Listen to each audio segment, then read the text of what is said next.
Pessoal, bom dia. Hoje é 1º de maio, sejam bem-vindos ao nosso encontro. Esse evento faz parte de uma série de atividades que eu estou conduzindo durante a pandemia, para levar ou material didático, ou material relacionado a esse momento aos meus alunos, e também aos meus colegas, já que muitos têm entrado em contato solicitando um ou outro tema.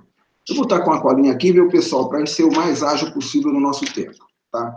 No primeiro encontro, eu trouxe especialistas do mundo corporativo, o Clemens Mick e o Antônio Carlos Vaz de Lima. Eles falaram muito sobre os comportamentos necessários para o momento e para após a pandemia. Hoje eu mudo radicalmente, hoje eu trago um cientista, e já lhes apresento a ele. Carlos Domenech. Seja bem-vindo, Carlos, e muito obrigado por ter aceitado o nosso convite. Obrigado, Giovanni. É um prazer, eu conheço você já faz algum tempo. Um black belt, um excelente black belt na Motorola, trabalhando em melhoria de processos. É um prazer estar falando contigo de novo. O prazer é todo meu, pena que numa situação como essas, né?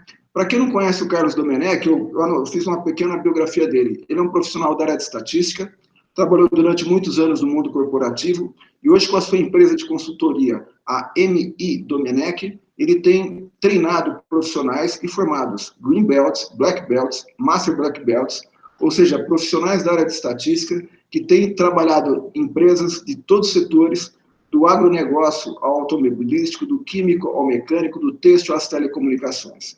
Eu já tive a oportunidade de conhecer pelo menos 100 profissionais que foram formados pelo Carlos Domenech.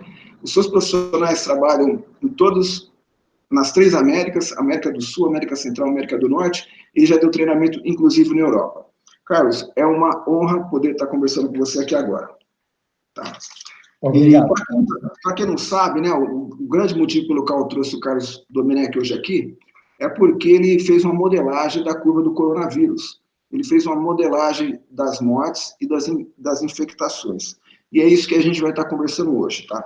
Mas antes, Domenech, indo direto ao ponto, mas fazendo um pequeno atalho antes, eu tenho estado muito preocupado com a situação da ciência nesse momento do coronavírus. A gente percebe muita influência política e, de alguma maneira, muita desinformação chegando à população. O que você fala a respeito da estatística, da importância da estatística, nesse momento de que é tão importante nós trabalharmos com informação precisa? Realmente é um tanto deprimente passar por essa situação, Giovanni, até o motivo pelo qual eu comecei a trabalhar com esta equação, tentando trabalhar com o coronavírus. Na verdade, não era a minha intenção original, mas depois de ver muitas conversas na mídia, na CBN, nos jornais, em distintos médios, e cada um falando de uma coisa ou mostrando simplesmente uma curva que sobe e sem muita explicação adicional. Eu falei, putz, eu acho que se pode fazer algo mais dados e fatos. Eu muitas vezes comento que às vezes temos muitos dados, mas pouca informação. Então, o que basicamente tentamos fazer é, será que se pode ter um autor interessante, tem um livro interessante de Donald Wheeler, que se chama algo assim como O Caos, a variabilidade na administração, e ele comenta que se os gestores conhecessem um pouquinho sobre controle estatístico de processos, a gestão seria muito mais inteligente.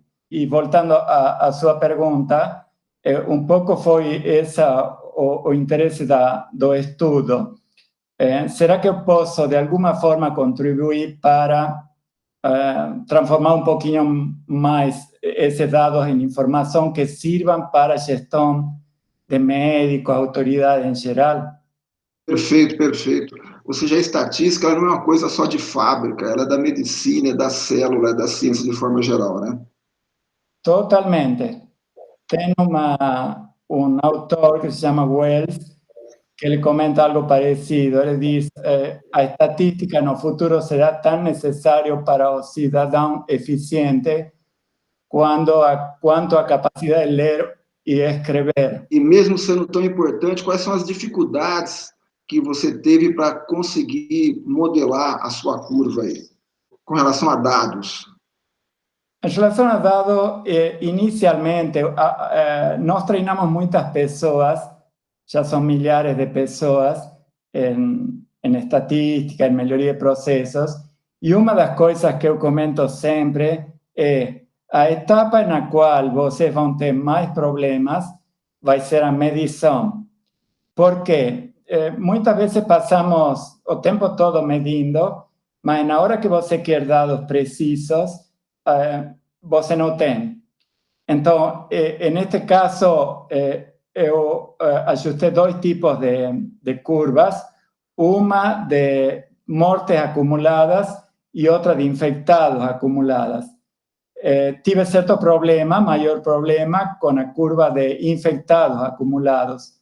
Com a curva de mortes acumuladas foi relativamente fácil. Eu acredito que foi porque é mais difícil você ter dados falsos quando se fala de mortes do que quando está registrando infectados. Pode ter muitas pessoas infectadas que não são registradas. Então, o problema inicial foi mais com essa curva de infectados. Mas você vai ver que, como estamos trabalhando com uma curva a nível Brasil, o problema não foi tão grande, porque ao se tratar de um país, as alterações em relação a dados a mais ou dados a menos se compensa. É como se você estivesse fazendo uma média de uma população grande. A variabilidade do sistema diminui. Isso ajuda um pouco. Entendi. Antes de entrar na sua curva, eu queria voltar um pouquinho na questão da ciência. E a gente sabe que existe uma variável comportamental e cultural em todo esse processo. E eu entendo que se aparecer alguma informação um pouco mais otimista na mídia, isso poderia levar as pessoas a se descuidarem e a curva, que já é agressiva, se tornar mais agressiva. Que sugestão você daria para as autoridades, a maneira como eles lidarem com a ciência numa situação dessa? Essa realmente é uma preocupação grande. Faz pouco tempo fizemos uma reunião com um grupo de médicos de uma empresa e um pouquinho houve uma pergunta semelhante. Na verdade, é difícil, às vezes, dar um conselho em relação a isso, porque são muitas variáveis atuando juntas. Então, por um lado, tem a parte de alimentação das pessoas, se não trabalham, não ganham. Por outro lado, tem a morte. Então, possivelmente, eu falaria da mesma forma que Wheeler comentava, usem gráfico de controle, usem dados para gestão. Falaria a mesma coisa, usem curvas parecidas às que vocês vão ver. E para evitar isso de que a pessoa quer sair a trabalhar porque não tem alimentação, acredito que o governo tem que participar com fazer uma boa contribuição em relação a auxílio financeiro. Perfeito, perfeito. Eu entendi. Agora vamos fazer o seguinte, mostra, por favor, os seus cálculos aí, a sua curva, como foi a sua modelagem. Estou louco. Na verdade, eu já vi, eu vi pelas redes sociais, e eu vi que, de maneira impressionante, o número de mortes está cravado bem na sua média lá. Mostra para a gente, para as pessoas que forem assistir, para meus alunos, para meus amigos, para a comunidade em geral, por favor. Tá bom, eu espero que não fique muito maçante. Vou tentar fazê-lo de uma forma mais didática. Mas, basicamente, então, aqui tem uma série de cálculos. Vocês estão vendo a planilha, uma planilha Excel simples. Nesta curva superior, os pontos azuis é a previsão de infectados acumulados. Embaixo está a data, aqui começando em 25/3, mas na verdade ela começou antes.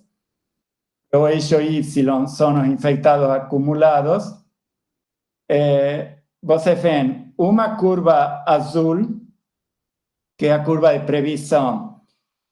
Há dois limites estreitos, que são limites de alerta, limites de controle, quando os pontos aparecem na parte superior, acima do limite superior, podemos inferir que a velocidade do processo está aumentando. Então, vocês veem que até aproximadamente o 24 de abril, a curva estava prevendo bem, mas depois a velocidade começou a aumentar. Então, nesse caso, o que foi feito? O processo mudou, então ajustamos uma nova curva. Se vamos nessa nova curva, aumentando um pouquinho, você vê que agora a nova curva está funcionando bastante bem em cima dos... está batendo os pontos observados, que são em laranja, com os pontos previstos, que estão em azul. Então, esta é a curva de infectados. Qual é a ideia da curva? De que forma se pode usar como uma ferramenta para tomar de decisão? Muitas vezes, o pessoal fala, a parte pública fala, o que fazer com os dados? Está aumentando, está diminuindo a velocidade? Aqui se pode usar muito bem como referência esses limites. Quando os pontos saem do limite superior, aquilo que eu comentei, a situação está piorando, ou seja, não podemos relaxar comportamentos tipo quarentena. Quando está abaixo do limite inferior, podemos falar que foi atingido o pico. Não é o caso. Agora, esta curva de infectado, que o ajuste foi mais complexo, e você vê que já saiu acima do limite superior. Eu acredito que isso pode ter acontecido por aquela situação de número de testes não é suficiente, então quando começaram a ser feitos mais testes, o número de infectados aumenta. Agora, em relação à curva de mortes, eu volto na outra curva de mortes. Vejam que interessante, aqui no eixo Y, mortes acumuladas, e no eixo X está a data. A curva utilizada, deixem-me mostrar qual é a curva, está aqui. Então, é uma curva exponencial, que eu posso explicar para vocês como foi construída, mas basicamente essa curva foi construída com dados até 9 de abril, até esta data, com seus limites de alerta. Depois desta data, a curva permaneceu fixa. Vejam como a aderência que tem a curva real, que são os pontos laranja, com a curva azul. Praticamente em cima. Para que pode ser útil essa curva? Para, por exemplo, o ministro de Saúde comentou que ele acredita que podemos chegar a um número de mortes por dia em torno de 1.000. Realmente se pode chegar e se pode eventualmente estimar quando será isso. Se projetamos a curva, aqui vemos o número de mortes acumuladas na coluna J. Na coluna M está a diferença entre um dia e o anterior. Então, se pode prever quando chegaremos a um número aproximadamente de 1.000 pessoas, entre 22 e 25 de maio. Ok? Para que pode ser utilizado isso? Para, por exemplo, prever leitos ou coisa parecida.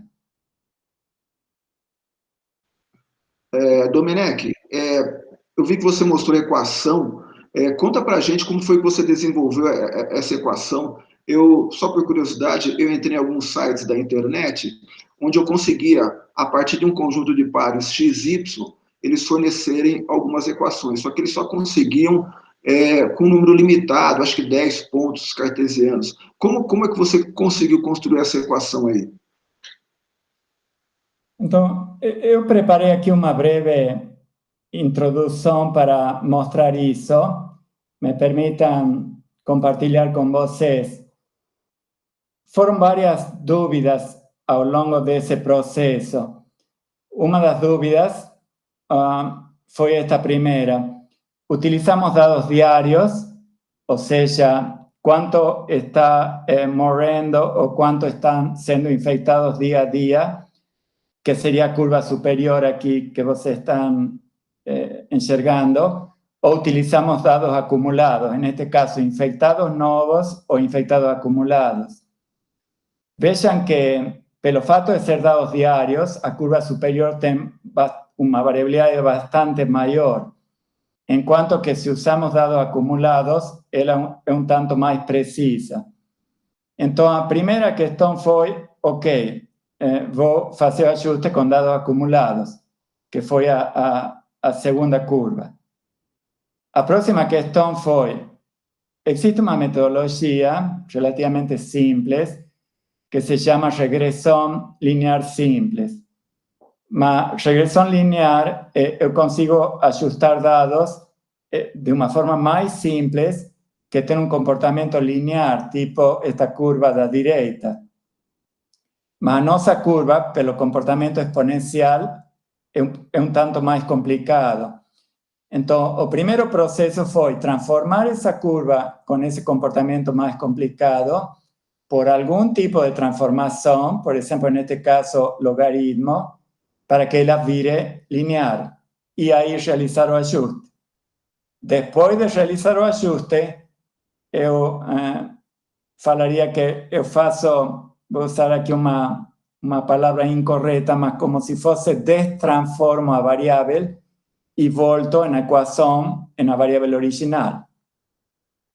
Ok. Como saber qual é a transformação que eu preciso fazer? Se pode utilizar um procedimento que se chama procedimento de Box-Cox, e ele sugere a melhor transformação. Então, neste caso, o que aconteceu, por exemplo, com mortes? O procedimento Box-Cox, utilizando um software de estatística que se chama Minitab, ele sugeriu um expoente. Então, basicamente, a variável que eu estou utilizando, mortes acumuladas, é elevada a um expoente. O expoente sugerido foi aproximadamente 0,3. Usando essa transformação, a relação virou linear, como vocês veem aqui os pontos azuis. Aí se pode utilizar a regressão linear simples e ele nos dá o modelo ajustado, com um coeficiente de determinação, um poder de ajuste bastante bom. O próximo passo foi como eu calculo os limites de alerta, ou seja, como se fossem os meus limites de controle. Basicamente, esse limite de controle tem que levar em conta a variabilidade do processo. E o que seria a variabilidade do processo neste caso? Seria a falta de ajuste. Eu não sei se vocês conseguem enxergar aqui o ajuste foi bom, mas os pontos não passam exatamente em cima da reta, passam próximo. Essa variabilidade é capturada pelo desvio padrão dos resíduos, que neste caso foi 0,109. Então, como eu traço os limites de alerta? Aí utilizamos a ideia de gráfico de controle, em que eu coloco os limites de alerta a 3 desvios padrão da minha curva média.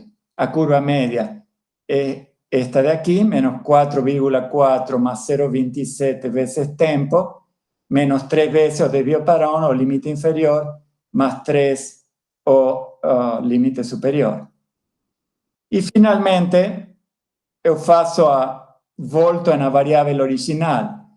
Como eu não quero expressar a equação em morte acumulada elevado a 0,3, eu quero expressar em mortes, eu volto na variável original aplicando logaritmo e aplicando exponenciação. E chegamos nessa curva que vocês estão vendo. Essa curva está funcionando até hoje.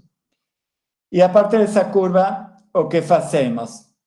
Aquilo que eu comentei para vocês. Essa curva foi estimada com dados a partir de até 9/4, 9 de abril. Tudo que é posterior a 9/4 é previsão. Então, todos estes pontos aqui são previsões. Os dados reais, como aqui foi realmente feito o ajuste, realmente vão ficar próximos do azul, porque estou fazendo o ajuste. Mas veja que a continuação, os pontos laranjas continuam muito bem, uma aproximação muito boa dos pontos previstos. Quando se os pontos laranjas entrarem nesta região, a situação está piorando. Vejam que aqui parecia, aproximadamente em 22/4, parecia que a situação estava melhorando, mas ela voltou a aumentar a velocidade.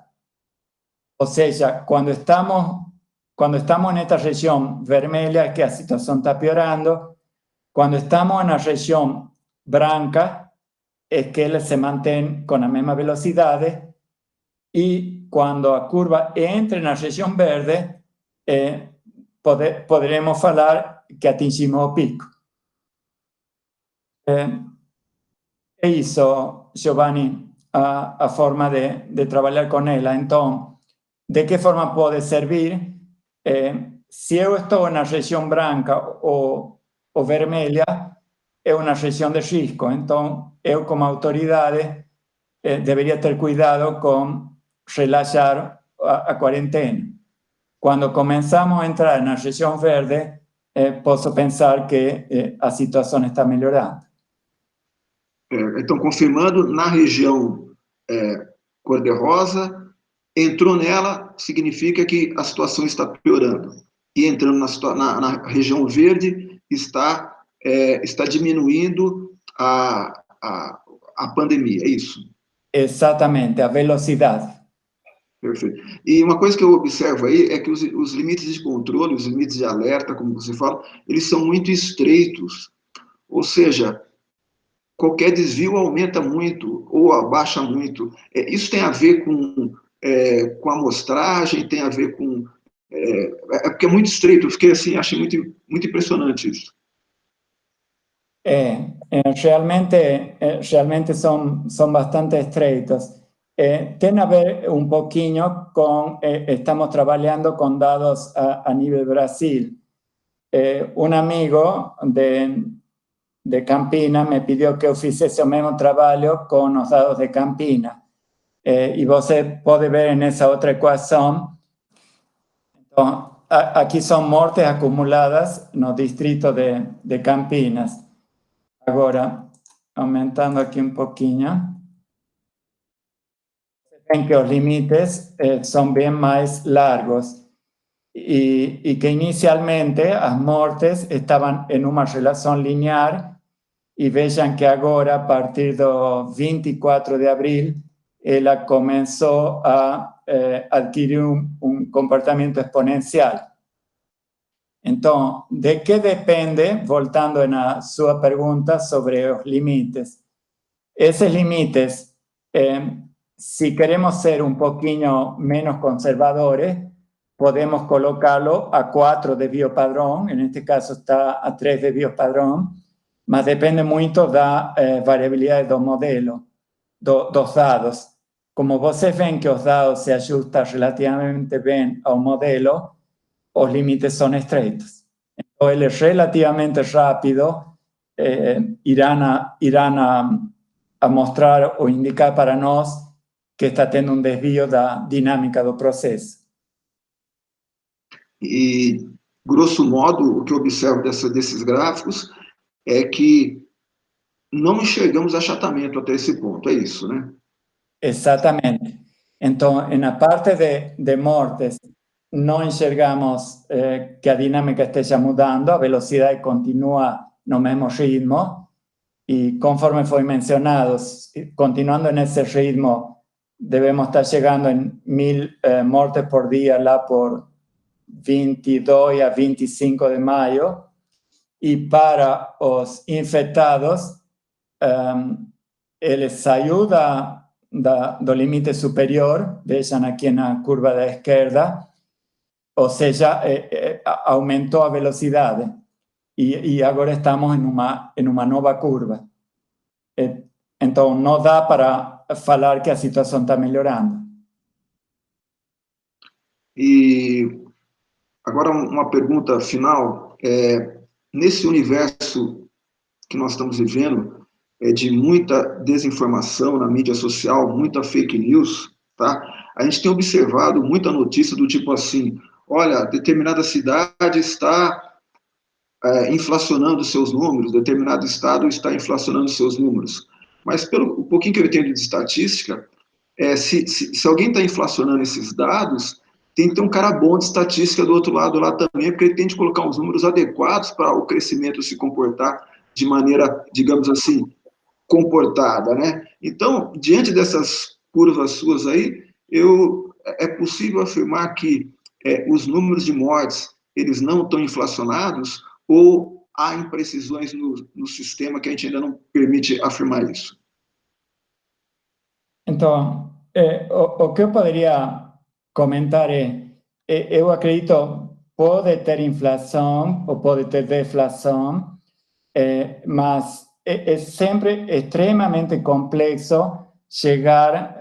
Então, uma das coisas que eu comento nos treinamentos de melhoria de processos, quando você trabalha com processos de fábrica ou processos em indústria, os sistemas de medição usualmente são bem melhores que um sistema trabalhando a nível país.